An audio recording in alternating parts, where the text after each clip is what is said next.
The Auditor's Authority is very clear in the city charter. That authority is the highest authority because that comes from the people in Denver.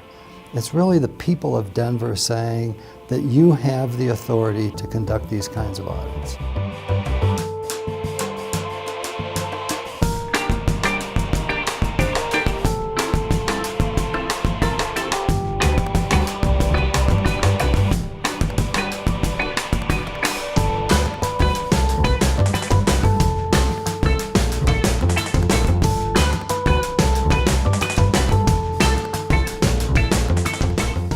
It took us a year to get access to Denver County Court after a challenge from the presiding judge.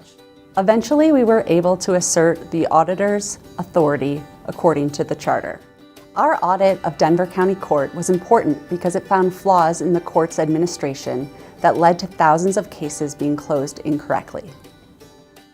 The Auditor's Authority is very clear in the city charter. That authority is the highest authority because that comes from the people in Denver. It's not an ordinance passed by the council.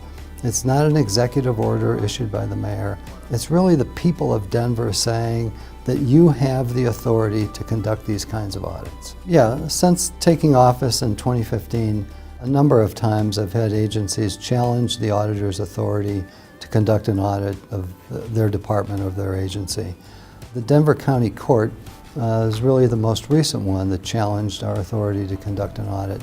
The scope of the work that we were doing was not getting into areas of what I would call judicial discretion. In other words, we were not going to be second-guessing why a judge levied a fine or didn't levy a fine. But what we did look at were the documentation for the cases. So we had about 4,000 cases that were closed in error. Another 300 cases that were closed prematurely had to be reopened.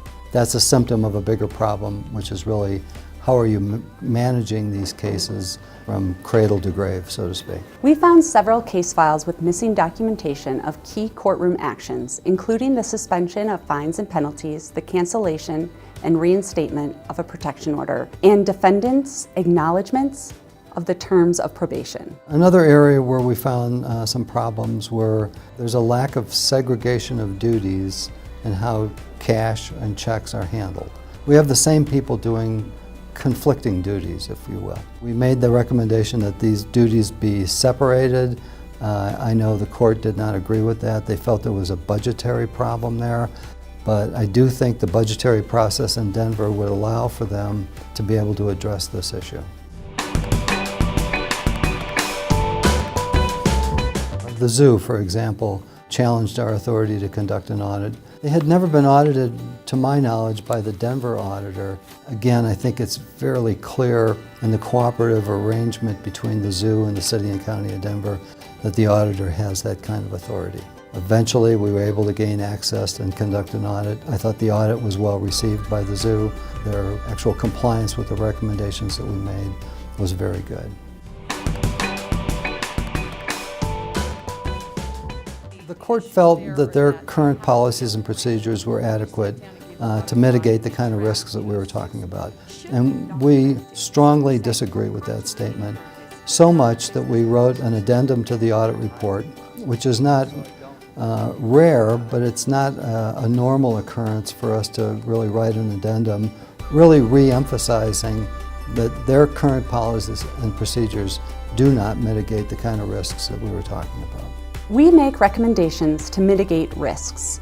If the court does not address those risks, it could threaten the achievement of the court's organizational goals. Well, I'm disappointed that the court responded the way they did on certain recommendations. But I think my job is still to report to the public, what we think the operations are doing. We will follow up on all the audit recommendations. It's possible that the court could change their mind and actually put new policies and procedures in place, but we won't know that until we follow up on the rest of the audit report. Okay, well that's it for this episode of Ask the Auditor. And if you have a question that you'd like to ask the auditor, you can send it to auditor@denvergov.org. And maybe your question will be the next question that we answer on the next episode of Ask the Auditor.